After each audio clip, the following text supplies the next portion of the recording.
Good evening and welcome to episode 10 of A Case of the Blues. I'm Case, and if you're watching, please leave a like, share, comment, and subscribe. It'd be very much appreciated. Thank you for everybody that joined the live stream earlier. Again, much appreciated.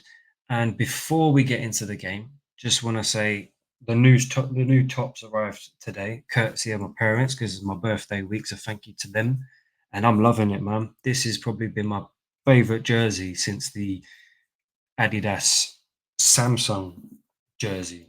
This is beautiful, man. Beautiful. They've done well with this one. Like I've really this is I fucking love it, man. Anyway, other than that, let's talk about some reactions from the fans before we talk about the game. Okay, Chelsea won, Nottingham Forest won. Disappointment. We've dropped points at home. We should be winning this game. We should be winning against Palace. I understand it. But let's not overreact. And it's typical. One poor result, and Chelsea fans want to go, the wheels are falling off. The manager needs to do this player that, this player that. None of that. Don't overreact. We played our same game that we've been playing in the last 5 games that has got us 5 wins on the bounce. Sometimes it just doesn't happen. I'm disappointed. I wanted to win. I said we should win. So I'm unhappy that we've dropped points, but let's try and keep it realistic. If you thought we was going to win from now till the end of the season, you're out your fucking mind. So let's not overreact. It's a blip along the road, yeah? A blip. And it's them fucking... It's Nottingham Forest again. Let me not swear too much. Nottingham Forest again, as the title says, a thorn in our sides. Ever since this team has come back up to the Premier League, we have struggled to consistently take points off of this team. I say it, we get 1 point, so here, like majority of them are draws, but they have been a problem for us. They've become our bogey team. They play a low block. They've got some good players. They've got a good manager, and we just can't seem to break them down.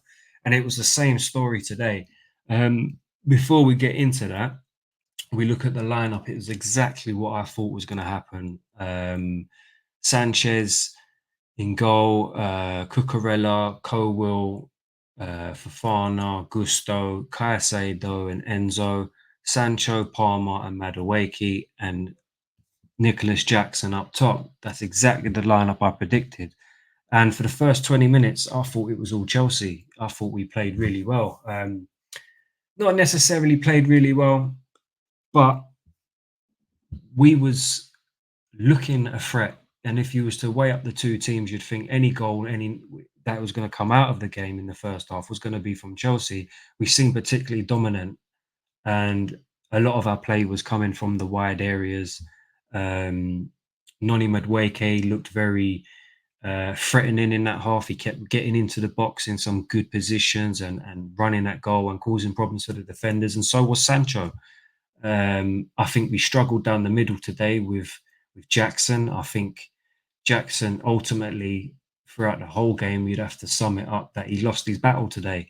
They nullified that striker position and it wasn't effective. We couldn't link up play with him. His hold up play was not very good today. And he didn't seem to be making them runs as like he normally does. I mean, he did kind of do it in the second half, but we struggled in that first half, not having him as an outlet. I thought there was a few players that needed to, in the first half, just get into it a little bit more. Enzo started slow. Palmer, I thought although because of his quality, he's capable of creating stuff and out of nowhere. I felt like he was rushing things in the first half. Gusto, obviously playing the inverted role today, I thought he struggled. Defensively, I thought he was all right, but I just felt like there was a few little kinks in what we was doing today, and in the final third it became an issue. It seemed to be that we was rushing things, we were taking too many touches rather than being selfish. Something that Madueke gets criticised for, who ends up scoring the goal, we'll get to that. People weren't taking any shots, passing it side to side along the front of box. Now, teams with a low block will happily take that. They'll eat that up all day long. And we've done that for the last 2 seasons, and you see where that's taken us. So, I just felt like we wasn't penetrating them enough. And then it got to a point in that first half where I felt like our ball retention was becoming a problem. We kept giving the ball away in silly areas and just and being wasteful with what we was doing. And then obviously towards the end of the half, Forest they grow into the game and they start having a few chances. There was a chance right at the end where Levi Cole made a brilliant block. Now, I'm ready for that conversation about Levi Colwill. Now, this guy, since starting the Premier League this season, has grown into that centre back role. And he seems to be taking that right, like making that position his own. Um, he got some criticism from me last season because I felt like he wasn't ready. But if he can continue on the trajectory that he's on at the moment, I can see this guy being a top centre back. And he's just got to keep his head down and keep playing the way that he's playing. He puts his body on the line. Defensively, he's quite solid. He's quite solid. His passing's good as well. He likes picking the ball up and driving out through defence. He protects his teammates. He's always up for a scrap. I don't mind that. To me, I'm going to put it out there. This guy's going to be our captain soon. He will be our captain soon. That is dependent on the Reece James situation. Now, I hope Reece James comes back and continues his role as captain, and we can get a nice full season out of him for once. But I kind of feel like I'm wishing for something that might not necessarily happen. And I can see Colwell stepping up and being that captain eventually. Um, so yeah, first half, I thought we looked threatening, but in the end, we wasn't capitalizing on what we needed to, on all the chances that we was creating, and ultimately we go into the second half 0-0. Um, sorry. So we come out in the second half, and the game's opened up a little bit, and Forest are attacking a bit more. We're giving away silly free kicks in dangerous positions, and just like that, it takes one free kick. And a particular issue that I think that we always have is the defending at the back post. Ball comes over the top, bang, headed down. Chris Wood does well to react and taps it in, well, slides it in. I don't think Sanchez had much chance in saving that because it was too quick for him. So yeah, Forest go 1-0 up, and the momentum completely swings the other way. Now, Forest have confidence and they're bringing the ball forward and they're attacking Chelsea's goal. And now we've got to try and change it, and we've got to try and swing it the other way. And eventually we did. Madwakey continuing how he left off in the first half with these dangerous runs in towards the box. He must have brought that ball into the box more than anyone in that game, picking the ball up in the wide areas and driving into the box. And on this occasion, he cuts in and takes a shot and scores. Now, for someone that's been getting criticised online for being selfish, um, I think that needs to stop, if I'm honest, Chelsea fans.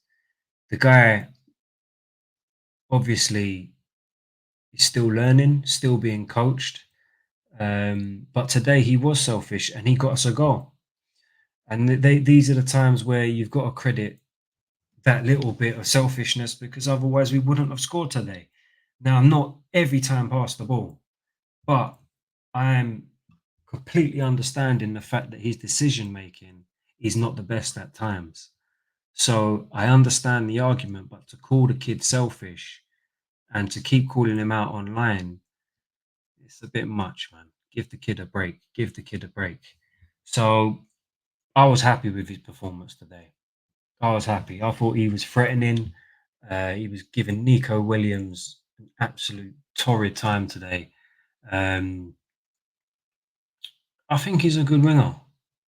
And I think with time and the more games that he plays, the better he's going to get. Now, Neto came on as well. I thought he did okay, but it's not the same that what you get with Madwakey. Madwakey is very dinky, and he can drive into the box, and he always seems to beat his man. So it's like it's an interesting one with them two. Is that I think Maresca's actually got a difficult decision with them two. I think the better footballer is actually Neto, but it's what they bring to the table. Um, but yeah, that's a debate for another day. There was a point in the second half. It was about 60 minutes onwards where we was just attack, attack, attack, attack. We hit the post at one point. I don't know how that went in, how it didn't go in. Sorry, um, but Forest done well. It just wasn't going our way today. And then there was the James Ward-Prowse red card. I don't know if you've seen it. If you have seen it, it's fucking hilarious. So he has a shit touch, and Nico Jackson pounces on him, and he's too quick for him. So he's trying to catch up. You know, when you're running too fast and your legs just go, his legs go. He grabs the ball back, handball, sent off. Um, didn't really make a difference, if I'm honest. Them having 10 men, we should really have capitalised. We made some subs. We took Enzo off, who, in my opinion, in the grand scheme of things, didn't have the best of games today. Um, but it certainly wasn't his worst game. And Kunku came on for Nico, Felix on for Enzo. Um, there were some other subs a little bit later on. Mudryk came on for Sancho. Obviously, Neto came on from Madueke, but that was after the incident where Cucurella. Now this thing fucking pisses me off. So what did Cucurella get a yellow card for? So my guy is running down the wing, gets in front of Nico Williams, and he clips his leg and he falls over, wipes out our manager, stands there saying, "What the fuck?" And the ref gives him a yellow card after the geezer's just been wiped out. It's fucking shambles. So now he misses the Liverpool game. Misses the Liverpool game because of that fucking decision. And I think that's so poor. The refs in this country are absolutely dog shit. Honestly, what we need to be doing is flying all the refs over from the AFCON and getting them in over here. Because when I watched that tournament, no issues. Absolutely none. VAR, nothing. Refing decisions on the pitch, all spot on. Players respected them, everything. Get them over in England because they were much better than the shit that we see week in, week out. So going into the Liverpool game now, obviously we've got this boring international break that's coming up. Fucking what a waste of time that is. We've got Fafana, the dopey idiot, getting a yellow card, who's out now. But I do think Tossing can come in and do a job. No Cucurella. Colwell went off with a little hip injury. Madueke went off with an injury. Now, I'm hoping during that time with the international break it will be okay and them two can come back. But we go into that game thinking, okay, we might have lost 4 players there out of our starting 11. We're going to have to bring in our B team. Now, I'm happy for Viega to come in for Cucurella. We've got good depth in our squad. Viega coming in, fine. Tosin coming in for Fafana, fine. Neto coming in from Madueke. So we have got players that can come in. It's just not ideal. And it's just stupid decisions. The Fafana one, I just thought, you dope, you big dope. Like, what are you playing at? Do you know what I mean? But anyway, in the second half, we had our chances to win the game. We had a header from Felix, which he should really be scoring. And then there was, to be fair, so did Forest. Fucking Nico Williams was through and he got lucky. And a great save from Sanchez. Absolutely phenomenal save. Um, sorry, good save. I'm thinking about the other one at the end. So he had a good save for Nico Williams that pushed it out. And then Mudryk, oh, this guy picks the ball up, runs from our goal all the way down the other end of the pitch, whips in a wonderful cross. That is the best thing that I have seen Mudryk do since he's joined this club. So fair play.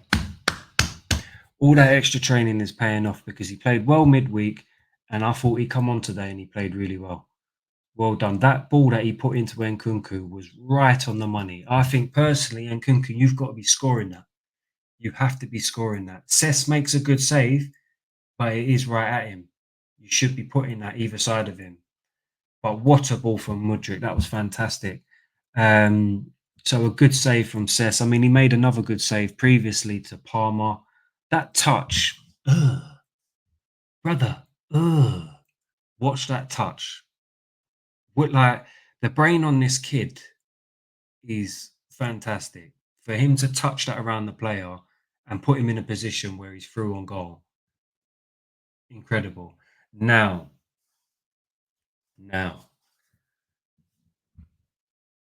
a lot of the comments online, the conversation is now between Palmer and Saka, which I'm all here for it. I appreciate it. I think Saka's a good player. I honestly do. I struggle to rate him in the Arsenal team. When he's at England, I love him. I love him at England. It's because it's Arsenal, I admit it. But when the debate comes up between Palmer and Saka and who the better player is, now G&A is a big thing. It always has been in football. G&A wins you games. But when you're actually talking about who the better footballer is, in my opinion, and you might think it's a biased opinion, but I'm trying to keep a neutral head here, I think Palmer's the better player, better footballer. In terms of G&A, Saka's been doing it from young, from early, and you've got to appreciate what he's done. He's done very well. But G&A doesn't necessarily mean you're the better player. I'll give a perfect example. Cristiano Ronaldo, his G&A is phenomenal. But let's be honest, Lionel Messi's the better footballer. And that's where I stand on the Cole Palmer and Saka debate. Anyway, at the end, we got let off. We didn't get let off. Sanchez absolutely saved our asses. So, to be honest, I'm very, very disappointed. I know I look happy, but I don't want to get too downbeat about it. But that's 2 points dropped. It would have been a good opportunity to stay with the pack. Now we go into Liverpool with a draw. But that's 6 games unbeaten. So we've just got to brush this one off, go again, and we've got a tough set of fixtures coming up now. Now, if we can go into these next tough, 6 fixtures? Let me get them up quickly. Oh, I had a stat that just popped up on my phone that I left there, yeah? So Enzo Fernandez, he's been getting a bit of stick online today saying he needs to be dropped. Now, he's been playing all right recently. Okay, today wasn't his best game, but people are calling for Lavia to come in. Now, I understand it as well. Lavia is a good player. But until Lavia can put 5 games in a row in, I don't want to hear the conversation. The kid plays one game, 45 minutes, and he's gone for 2 weeks. I don't want to hear it until I see him play 5 games on the bounce. So this is the stat that popped up on my phone today, yeah? Enzo Fernandez is currently winning possession back in midfield 3 times more than per game than any other Chelsea player in the Premier League. That's a decent stat. So is what you're doing going under the radar? I mean, today I didn't think he had a great game, but you know, if you love your stats, you've got to look at that and go, he's doing all right.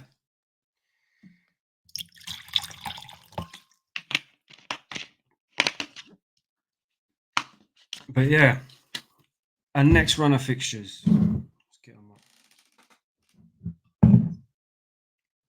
Obviously, Liverpool away. Now, our away record in the Premier League is decent. So I'm hoping,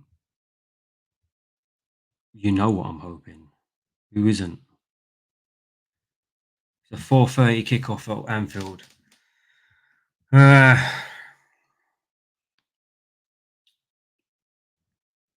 Am I hopeful? I can only say that we've been much better this season. And typically, we tend to do all right against Liverpool, apart from at Wembley. Cunts. But boy, I don't even know where I stand on this one. I'm not going to lie. It could go either way, in my opinion. I mean, they haven't conceded many goals. We are conceding goals. What's their scoring records like?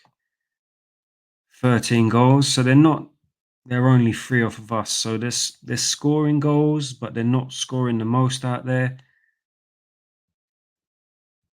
I kind of feel like they're winging it a little bit. I'm not going to lie. I kind of feel like they're winging it. They fucking got lucky at the weekend that VAR didn't give that decision. Another decision that's gone their way from VAR. Liverpool, remember all of that. Another decision. So honestly, I don't know where we stand as a club, which is understandable considering the last 2 seasons that we've had and the good start that we've had now. So the next test is going to be that the real test for me is going to be these next games coming up in the Premier League. So we've got Liverpool away, Newcastle at home, Man United away. Now, that game is a 3-pointer. If we don't get 3 points, I'm going to be so fucking fuming. Last season, when Poch didn't get that result at Man United, that was it for me. I couldn't, they were playing so badly and we didn't win. I couldn't believe it. Anyway, then we've got Arsenal at home. So then 1, 2, 3, 4. 1, 2, 3, 4. 4. Sorry, 4. I saw Newcastle twice. I realised we got them in the cup. It rattled me a little bit. But anyway, the next 4 games are massive. Now, if we come away from that with a decent haul of points, I will know where this team is going. And I'm prepared to say if we get a W in every single one of them games, we're right up there challenging. I don't expect us to, but I'm hoping we get a decent haul of points out of that. We really know where we're heading. The key is going to be how we play in these games as well. Definitely. So let's wrap this up anyway. Let's talk about the player performances. Sanchez, for me, man of the match. I think Cole Palmer got it. Not quite sure why, to be honest. I mean, he did some good things, but I feel like Sanchez had a good game from start to finish. I don't think he could have saved the goal. I thought he came out of his goal well. He swept up well. He claimed the ball well. Made 2 fantastic saves. It might have even been 3 fantastic saves at crucial points in the game. And that's what you need from your goalkeeper. I thought he had a good game today. And it's gone from one week where he's making mistakes to this week. You've got to give him his credit. For me, man of the match. Cucurella felt like he was solid again. Very rarely do I say he's had a shit game recently. Colwell, good. Fofana did okay. Silly with the yellow card. I just thought he had a dopey moment as per usual. He seems to have one every game. Gusto, for me, we need Reece James back. We need Reece James back. No disrespect to him. He's a good player, but I just feel like we would strengthen that back four with James. As simple as that. And he would do that role a lot better than Gusto. Caicedo, I thought he had an okay game today.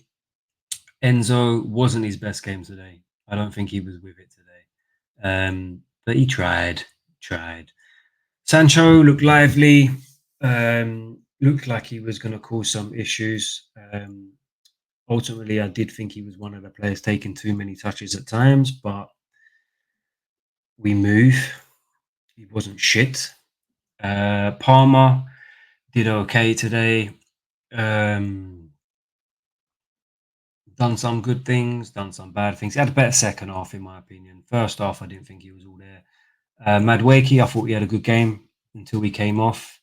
Got injured in that ruckus that happened. I don't know what happened to him, but he came off injured. I thought he had a good game today.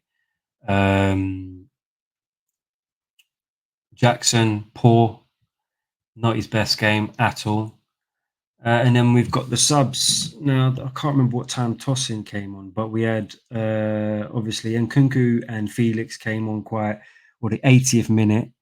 I thought Nkunku should have scored that goal. That was a sitter, in my opinion. If that was a Drogba, bang, goal. Do you know what I mean? He was taking that all day long. And if you're trying to make a push for starting in the Premier League, that was your moment. Do you know what I mean? If you really wanted to make a statement, bang, get it then, win the game. So yeah, I think he kind of let himself down a little bit. It might sound a bit harsh. I'm not trying to be harsh. João Felix. I'm not. I was really excited when we said we was re-signing him. I was. I'm not going to lie, but it's wearing off. It's really wearing off. I think he should have scored his header. I think he just floats around the pitch trying to look good. Keeps falling over all the time. I can't stand that. Get up. So did all right. Nothing special. Mudryk, I thought he came on, done really well. Well done, Mudryk. You're starting to improve. I can see signs of improvement. So I will always give you credit where credit is due, son. So keep it up. Roll on the next game. When you get your chance, you've got to take it and just keep going. Neto, thought he did okay when he came on. Didn't have much time. And same with Tosin, didn't have much time. So, mate, other than that, what can I say? Fucking Nottingham Forest again. Again. Frustrating. So that's another 2 points dropped. But it ain't time to start ringing the alarm bells. No way. It wasn't a terrible game from us. It just wasn't. It just didn't seem to work today. So credit to Nottingham Forest. Well done. And yeah, please leave a like, share, comment. If there's anything you think you need to challenge me on, we can debate it. I'm all here for it. And yeah, I guess I think we've got this shitty international break coming up where we've all got to sit around and twiddle our thumbs. I guess I'll see you on the next one. That's Liverpool. Liverpool away. It's going to be interesting. See you later.